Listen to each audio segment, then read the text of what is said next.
Hey y'all, it's your main math teacher, Mr. Boyden. I'm back at it again today, and today we're going to do part 2 of our circles. We're going to be talking about how to find the area of a circle, of a sector, and of a segment of a circle. And so to start this discussion today, what I want to talk about is a circle a polygon or is it not? So we learned previously that a polygon is a shape that has some number of sides, 3 or more, right? Because 2 sides wouldn't really be a shape. So 3 or more sides. And so I've got a couple of examples here to kind of frame this question. So here I have a decagon, which means that this has 10 sides. Here I have a 20gon, it has 20 sides. And so when I do this in class, I normally ask, what kind of shape is this? And some students say, well, that's basically a circle. Basically, yeah. And then this over here on the right, that actually is a circle. So is a circle a polygon? So this is a polygon. This is clearly a polygon. Is this a polygon? And if it is, how many sides does it have? So that's one of the questions in math that in some ways, depending on how you frame it, is sort of up for debate. What we may be able to agree on more easily is the area of this shape functionally very, very close to the area of this shape? And yeah, absolutely, they're roughly the same shapes, they're going to have roughly the same area. So if we can agree that, yeah, okay, it basically is a polygon, that would allow us to do this. So if we say, yeah, it's a polygon, we know that polygons, the way we find the area, is apothem times perimeter divided by 2. And so now I'm going to try to apply that to the circle. So circles don't have apothems, but if I draw in from the center to a side, and I'm kind of doing that in air quotes, normally we call that the radius. So the apothem on a circle is called the radius. So that would be radius. Perimeter of a circle, we don't call that perimeter, we call that circumference. And we actually know how to do circumference. Circumference is, we learned previously, 2 times pi times radius. And so looking at this, what jumps out at me is I can cancel those 2's, and I can combine those r's, and so what I get is pi times radius squared. Okay, now you're going to want to have that down in your notes, that the area of a circle is pi times the radius squared. That's why that's why it's what it is. Now let's functionally try to use it. Okay, so here's our first example. A hula hoop has a diameter of 4 feet. What is the area it covers when laying on the ground? Now, guys, you know the drill at this point. You may want to pause the video at different times and try the questions on your own to build your own confidence and build your own skills, and then check and see how I do them. This would be a great opportunity for that. So here I go. Diameter of 4. I like to draw a picture. It's not a very pretty picture, but it's going to work. If the diameter is 4, and I know that I need pi times radius squared, if the diameter is 4, that means the radius is 2. So that's pi times 2 squared, which is 4 pi, and depending on the way the question is worded, maybe we could leave it that way. I'm also going to type that in the calculator just to see what that is as a decimal, and I get it's approximately 12.6 square feet. Okay, so that's the basics of it. Now let's get into some more interesting questions with the concept. This should look very similar to the previous video in the previous lesson. Before we were finding arc length, today we're just finding area. So again, you could think like, if this is a pizza and this is the size of my slice, what am I going to have?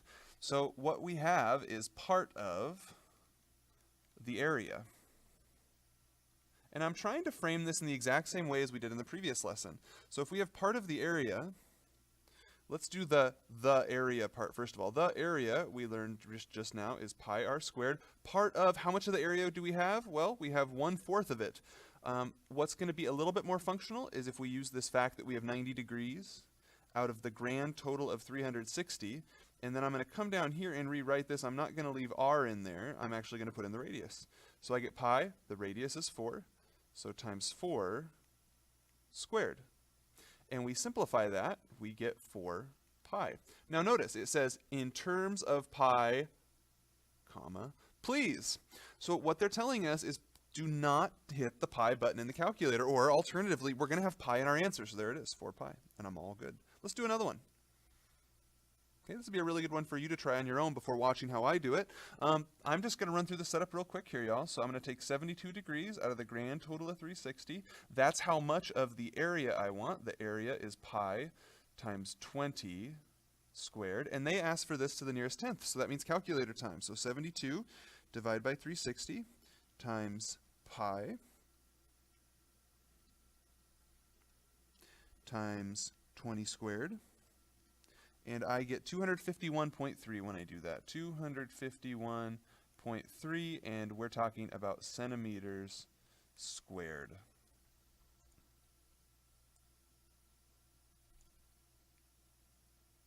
Okay, let's try another one. Okay, this one should be a little bit more challenging. Why don't you go ahead and draw it and make sure that you can do this one on your own. So give it a try and then watch me do it. All right, so here I go. First thing I need to do is find my angle. I know it's at a 360, and I know there's a pi, and I know there's going to be something squared. So I'm going to find my angle first. Now that angle goes from here all the way around.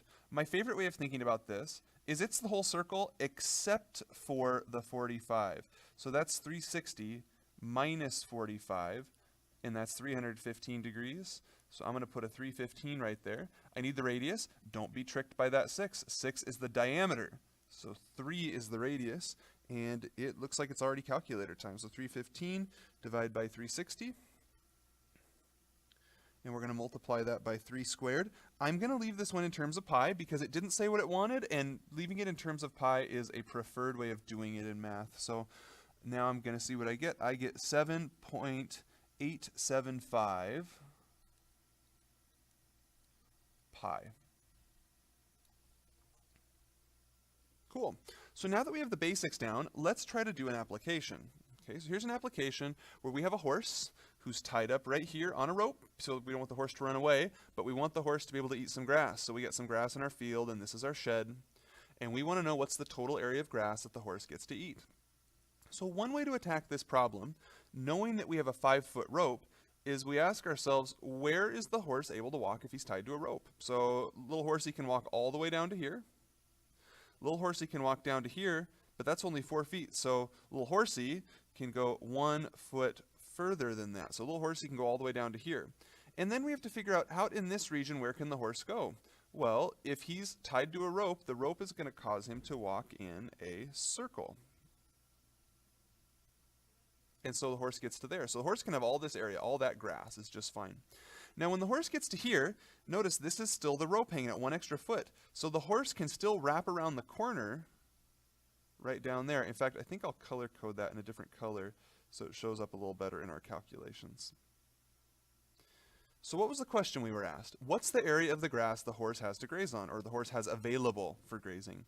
So all we have to do now is we have to find the area of these 2 sectors. So let's do the one in red first. So we know it's pi times the radius squared. The radius is, well, it looks like it's 5. The horse has a rope of 5. 5 squared, but that's not a complete circle, right? It's most of a circle. So how much of the circle is it? It's that much, whatever that is. Now noticing that in there is 90. Well, if that's 90, the outside better be 270, so they add up to 360. So that's 270 out of 360 times the amount of area of the whole circle. So I'm going to type that in the calculator.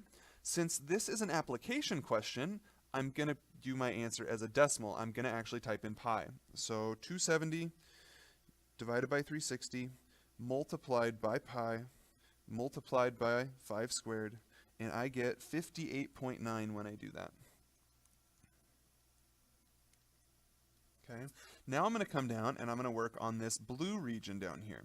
So that's going to be a pi r squared deal, but the radius is different, notice. Only 1 foot of rope can come down around this corner. So now my radius is 1, and what's my angle? Looks like it's 90 degrees. So I have 90 out of 360 on this one, and so I'm going to type that in a calculator now. And what do I get? I get 0.78, or 0.79, and so I'm going to round that to 0.8. So the horse can run through this 58.9. The horse can eat over here in the 0.8. So what am I going to do? I'm going to add those together. So plus 58.9, and I get 59.7 when I do that. So this horse gets 59.7 square feet of grazing area. Cool. Now let's move on to segments of a circle. This part of a circle, when we have a chord drawn in and we have that shaded, that's called a segment. So now I want to talk about how to find the shaded segment. So think first of what we've already learned. We've learned how to figure out if all of that is shaded in. And that's pretty doable. We're decent at that. So do you see how this relates to that? It's very similar, it's just that we're missing this triangle. So here's how I'm going to frame this. What the area of a segment is, it is the area of the sector minus the area of the triangle. It's like the triangle shading was removed, like shade, shade, shade, remove. Oops, except I undid. Okay, so there we go.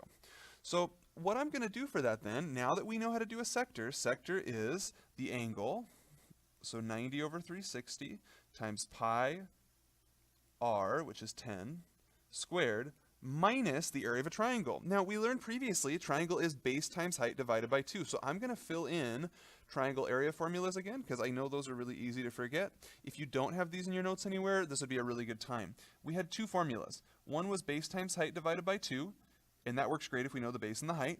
If we don't, the other one we had was AB sine C over 2. And that's if we know an angle and two sides, but we don't know the base and height. So let's consider what we have here. I know the base is 10, and the height's also 10, because each of them are radii. So I'm going to fill that in. So 10 times 10 divided by 2. And folks, if you get to here, guess what? It's just calculator time. So let's type that in, and I'm going to leave my answer for now in terms of pi, because they didn't tell me what to do. So when I type in the one on the left, it looks like we get 25 pi.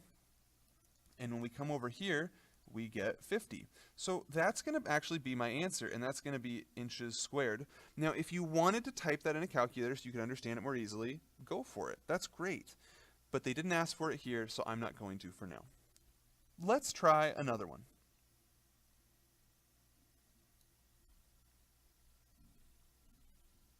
Okay, so I'm going to do the same setup. It's going to be sector minus the triangle. The sector on this one, 60 degrees over 360, times pi times 5 squared, that's the radius, minus the triangle. Now, are you able to look at this triangle and name the base?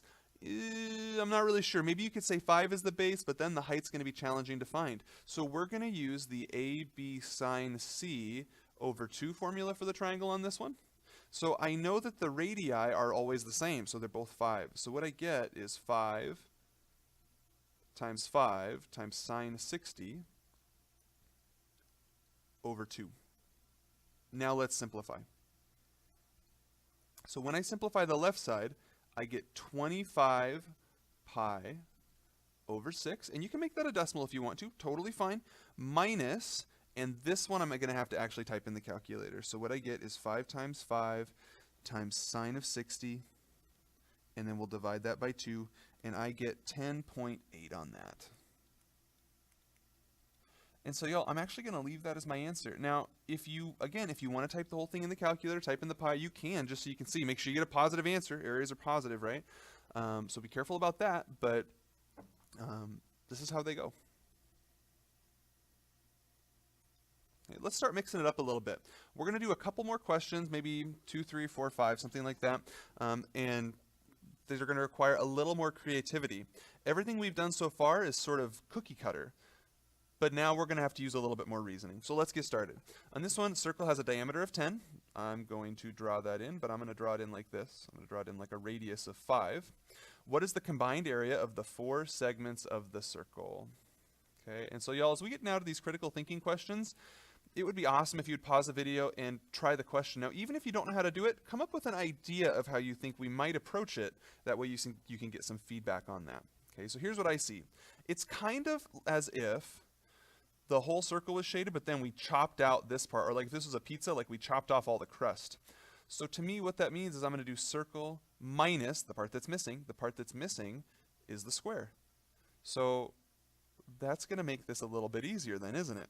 Because now we have pi times 5 squared minus the square. The square, we need base and height.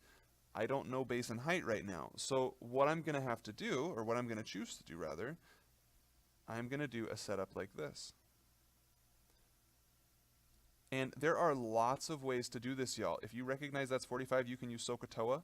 What I'm going to use, I'm actually going to use the Pythagorean theorem on this one. Now, SOHCAHTOA and Pythagorean theorem are going to work equally well. It doesn't actually matter. So I'm rolling with this method though. Okay, so here I go. I get 50 equals x squared, and then square root of 50. And I think I will do a decimal approximation on this one. The question doesn't say, but I'm just going to try to mix it up so you can see both ways of doing it. So decimal approximation of 7.1. So that tells me the side lengths of this are 7.1, which means the area is 7.1 times 7.1, or 7.1 squared. Hey, by the way, that's why they call it squared. It's the area of a square when you square it. So now I think I'm going to do a rounded answer on this one. So I'm going to type in 5 squared times pi minus that 7.1 squared on the right side. And when I do that, I get 28.1. And it's inches squared. All right, let's practice some more problem solving now. Okay, so here, another chance for you to come up with your own strategy. I don't know how useful it'll be to just watch me if you haven't already thought about it. So draw the pictures, pause the video, try it yourself, and then we'll check in. Okay, in the one on the left, the thing that jumps out at me is that the bigger shape, the shaded shape, is a square. And the part that's not shaded, the part that we're removing, is a circle. So, y'all, this is not a formal way of writing this. This is just me saying, I think we're going to have to do the square minus a circle. So to me, the square, I can already see they've labeled a side length of 2. So that would be 2 times 2 minus the circle. Pi times r squared. I need to find r squared.